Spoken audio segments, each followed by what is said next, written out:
Far above the noise of judgment and suspicion, these words drift like a lone shadow across a quiet sky. The following information isn't being shared for clout or views, as some might assume in the age of digital oversharing. It moves slowly, deliberately, shaped only by truth and the weight of what has happened. It is a record of the events that took place over the last 48 hours, provided so that the sequence of my actions is understood before the trial begins.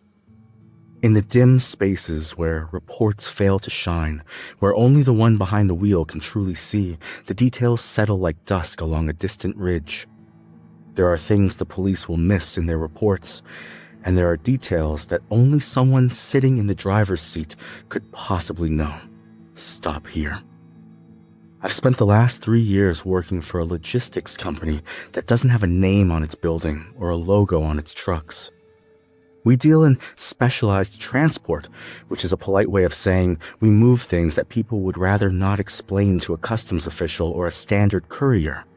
The pay was triple the industry standard, and the rules were simple. Never look in the box, never deviate from the GPS, and never talk to the recipients. It was a perfect arrangement for someone like me who preferred the silence of the highway to the noise of a regular life. The shift started at 11:00 p.m. on a Tuesday, under a sky so thick with clouds that the street lamps looked like dying embers. My dispatcher, a man I only knew as Elias, handed me a manifest that felt heavier than usual, though there were only 5 stops listed.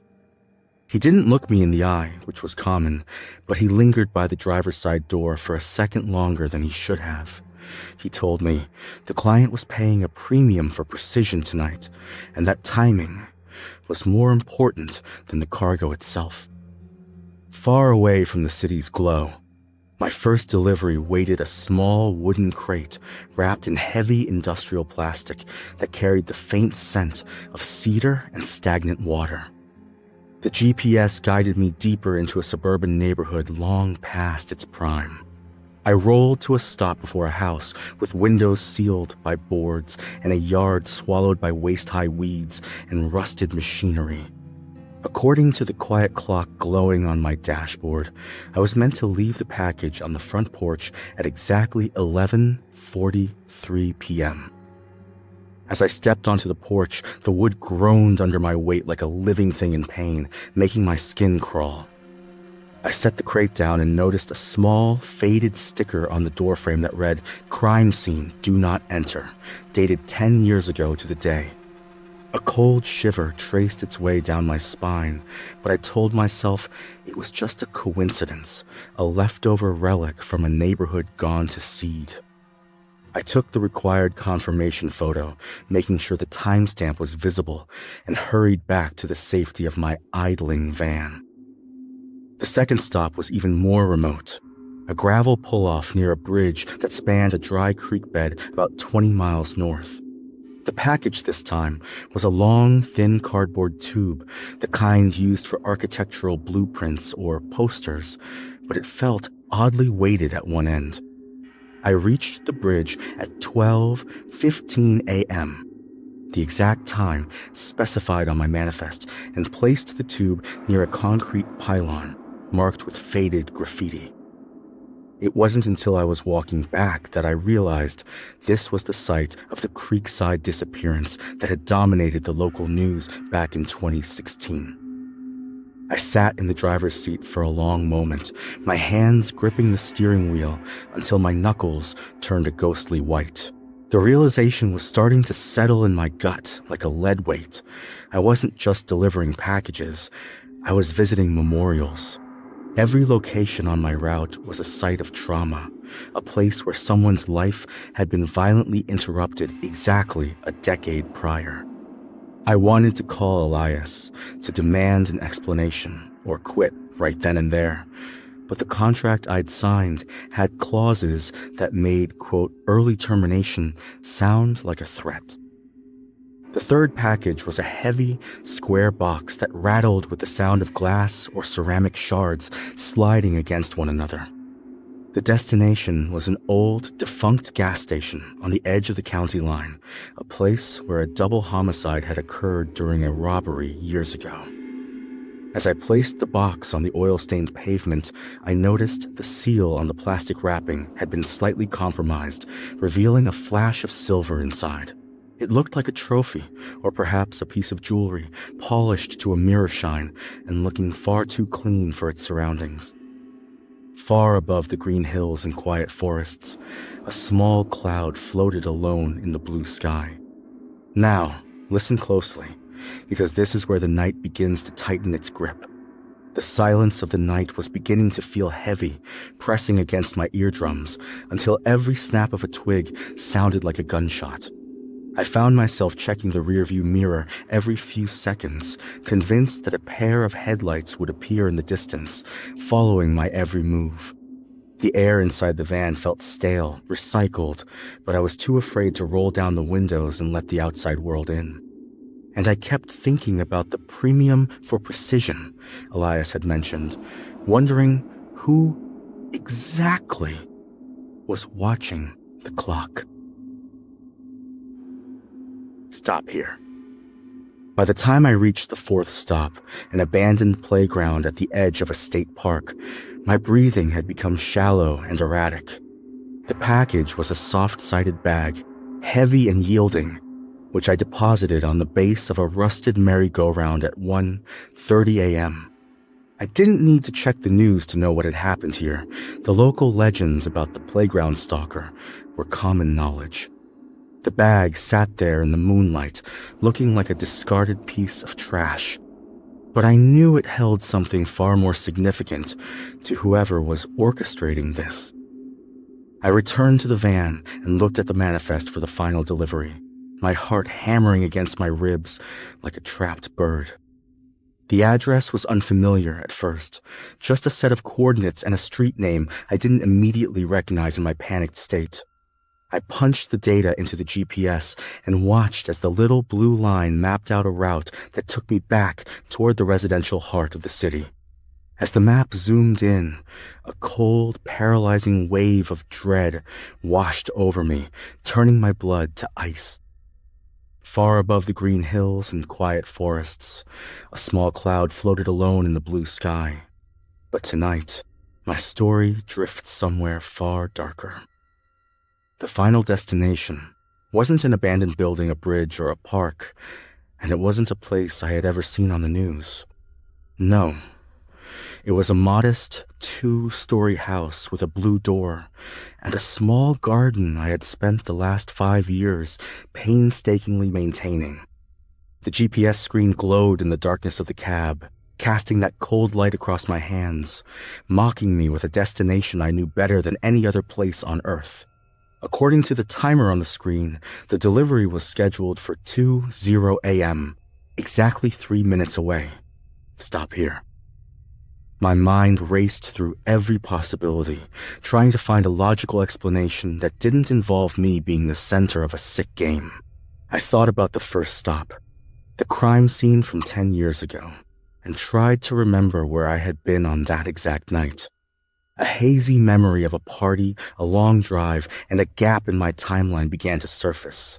Things I had buried deep under years of routine. The packages weren't just trophies for a killer. They were pieces of a puzzle that I had been unknowingly helping to complete. I put the van in gear, my foot trembling so violently on the pedal that the vehicle lurched forward with a protest of grinding metal. Every street lamp I passed felt like a spotlight, every shadow a witness to a crime I hadn't yet admitted to myself. I was the courier, the witness, and potentially the final victim in a ritual that had been 10 years in the making. As I turned onto my own street, I saw the lights were on in my living room, casting a warm, deceptive glow onto the sidewalk.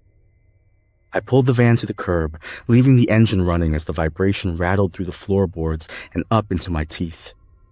The house looked exactly as it always did, yet the familiar sight of the peeling paint on the porch railing felt like a stranger's home viewed through a distorted lens. My hands were slick with sweat, making it difficult to maintain a grip on the steering wheel as I stared at the front door. The GPS unit on the dashboard let out a sharp, final beep, indicating that I had arrived at my destination with precisely 60 seconds to spare.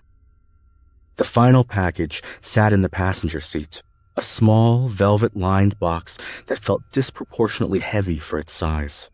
I reached over and touched the fabric, half expecting it to be warm to the touch, but it was as cold as the air conditioning blowing through the vents. My chest felt tight, as if an invisible hand were squeezing my lungs, making every breath a conscious, painful effort. I knew that the moment I stepped out of the van, the life I had built as a quiet, anonymous worker would be over. I forced myself to open the door, the chime of the door-ajar sensor sounding like an alarm bell in the stillness of the neighborhood. The street was deserted, the houses on either side dark and silent, their occupants long since surrendered to sleep. I carried the velvet box toward my front door, my legs feeling heavy and disconnected, like I was walking through deep water. With every step, a flash of a memory I had suppressed for a decade flickered in my mind. A rainy night, a sudden impact, and the sound of breaking glass. As I reached the porch, I didn't reach for my keys. Instead, I set the box down on the welcome mat as the manifest had instructed. I stood there for a moment, staring at my own front door, waiting for it to swing open and reveal the monster behind the curtain. Nothing happened, but the silence was far worse than any confrontation would have been, filled with the weight of things left unsaid. I realized then that the house wasn't just a destination. It was the final crime scene, the one that had started the clock 10 years ago. I turned back toward the van, but my eyes caught a movement in the upstairs window, a brief shift of the curtains that shouldn't have been possible. I live alone, and I hadn't left any timers on, yet the shadow that crossed the glass was tall, deliberate, and undeniably human. My heart skipped a beat, then began to race at a pace that made my head swim with a dizzying rush of adrenaline. I scrambled back into the driver's seat and slammed the door, locking it with a frantic press of the button that echoed through the cab. I checked the manifest one last time, hoping for a mistake, but the screen had changed, displaying a single line of text: "Open the compartment." Underneath the center console, there was a hidden latch I had never noticed in 3 years of driving this specific vehicle. I pried it open with trembling fingers, revealing a small, handheld radio and a stack of Polaroid photographs that were still developing. I fanned them out on the seat, my breath catching in my throat as the images began to sharpen into focus under the dome light. The first photo showed me at the bridge from the second delivery, my face illuminated by the flash as I dropped off the cardboard tube. The second was the gas station, and the third was the playground. Someone had been following me at every stop, taking photos from the darkness. The final photo, still murky and gray, was a shot of the back of my own head taken from the interior of the van. The person who had taken it had been sitting in the cargo area behind me for the entire duration of the trip. A soft, rhythmic tapping started on the metal partition that separated the driver's cab from the storage hold in the back. It wasn't a frantic banging, but a slow, methodical sequence of 3 knocks, followed by a long pause, and then 3 more. I froze, my eyes fixed on the small sliding window in the partition, afraid that if I blinked, a face would appear in the glass. The radio in my hand hissed with static, a low, garbled voice struggling to break through the interference of the night. "You're late, Arthur," the voice whispered, the sound so intimate and clear that it felt like the person was standing right next to my ear. It wasn't the voice of Elias, the dispatcher. It was a voice I recognized from my own childhood, one that belonged to a brother I hadn't spoken to in years. The static cleared for a brief second, allowing a sharp, metallic clicking sound to come through the speaker, the sound of a gun being cocked. The realization that my own family was the architect of this nightmare shattered what little remained of my composure. I threw the van into reverse, the tires screaming against the asphalt as I backed out of my driveway and sped down the street. I didn't have a plan, only the desperate, primal urge to put as much distance between myself and that house as possible. The tapping on the partition didn't stop. It grew louder and faster, matching the frantic rhythm of my own pulse. Every time I looked in the rearview mirror, I expected to see the door to the cargo hold swing open, but it remained shut. I turned onto the main highway, pushing the van to its limit, the engine roaring in a high-pitched whine that drowned out the sounds of the night. The radio began to broadcast again, but this time it wasn't a voice. It was a recording of a police scanner from 10 years ago. I heard the frantic report of a hit and run, the description of a dark van speeding away from a residential neighborhood, and the confirmation of a fatality. The date and time matched the first stop on my route tonight down to the very second. I realized then that the packages I had been delivering all night weren't just trophies. They were the missing pieces of evidence from that night. The velvet box on my porch likely contained the one thing that could link me to the crime. The broken headlight assembly from the van I had been driving. My brother hadn't been protecting me by keeping the secret. He had been collecting the debt, waiting for the statute of limitations to fade so he could enact his own version of justice. The off-the-books job had been a decade-long interview for my own execution. I looked down at the Polaroids again and noticed a final image I had missed, tucked underneath the others in the small compartment. It was a photo of a young girl with bright, laughing eyes sitting on a swing set at the very playground I had visited earlier. On the back, written in a cramped, angry hand, were the words, "She never got to see her 11th birthday." The weight of the truth hit me with the force of a physical blow, and I realized I wasn't the hero of my own story. I was the villain who had simply forgotten his crimes. The highway ahead of me stretched out like a dark, infinite ribbon, but I realized there was nowhere left to drive that wasn't already mapped out by someone else's hand. The tapping on the metal partition suddenly ceased, replaced by the heavy mechanical sound of the sliding door being unlatched from the inside. I didn't dare look back, my eyes fixed on the asphalt as the interior light of the cargo hold flickered on, casting a long, sickly yellow shadow across my shoulder. The radio hissed one last time, a burst of static that sounded like a long, suppressed sigh of relief before it went completely dead. I gripped the steering wheel so hard that my fingers went numb, the reality of the situation finally shattering the last of my denial. Every stop tonight had been a confrontation with a ghost, a physical manifestation of the things I had tried to wash away with years of mundane labor. The van slowed as my foot lost its strength, the engine dropping to a low, rhythmic thrum that felt like a countdown. I pulled onto the shoulder of the road, the gravel crunching under the tires with a sound like breaking bone, and I waited for the shadow to move. The door to the cargo area slid open fully, and a figure stepped into the small space behind my seat, the smell of old cedar and motor oil filling the cab. The shape was quiet, steady, moving with a kind of slow certainty, as if it had been drifting toward this moment for a long time. It wasn't the monster I had imagined, but a man who looked so much like me that it felt like looking into a mirror that showed only my failures. My brother didn't say a word. He simply reached forward and placed a heavy, cold object on the dashboard next to the GPS. It was a silver locket, the metal tarnished by age, but still etched with the initials of the girl from the playground photo.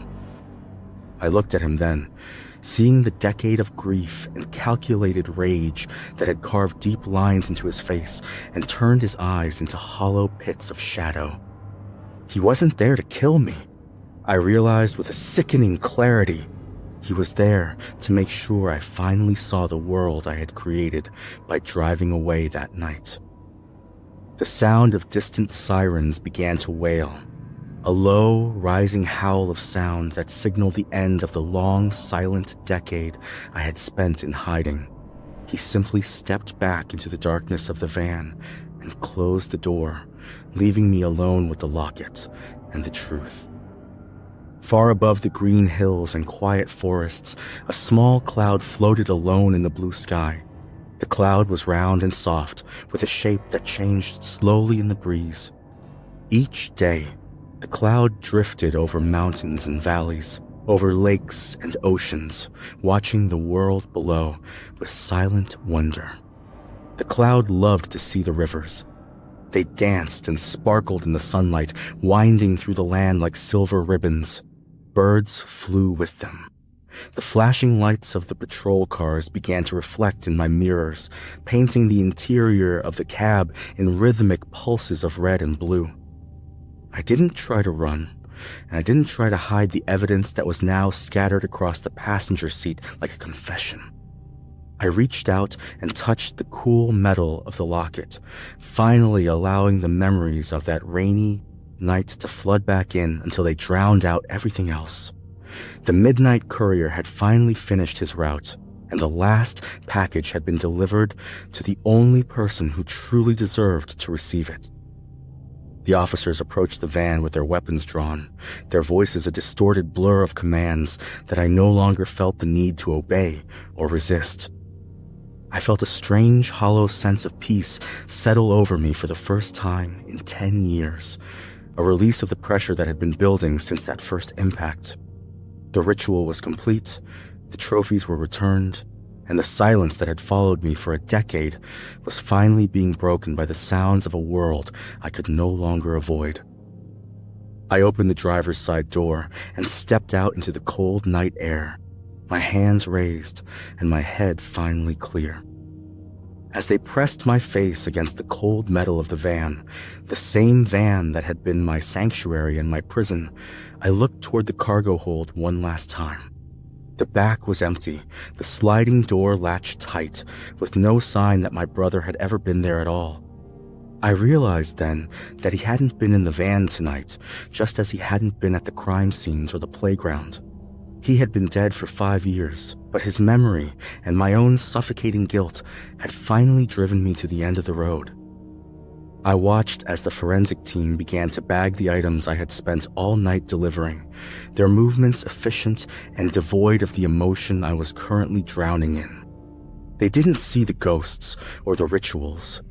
They only saw the cold, hard evidence of a man who had finally cracked under the weight of his own secrets. The streetlights overhead flickered, casting long, dancing shadows across the pavement that looked like reaching hands.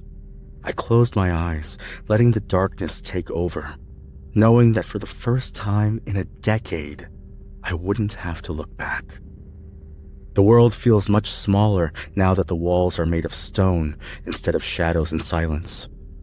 Sometimes, in the quiet hours of the night, I still hear the rhythmic tapping on a metal partition, reminding me that some deliveries can never be truly finished. It's funny how you can drive for thousands of miles and never actually leave the place where you first went wrong. Far above the green hills and quiet forests, a small cloud floated alone in the blue sky. My voice, low, gravelly, worn thin by the road, carries only what the transcript allows. The story is over now, though the weight of it remains as heavy as those packages ever were. I hope this record serves as a warning to those who think they can outrun the things they've done. Eventually, the GPS always leads you back home,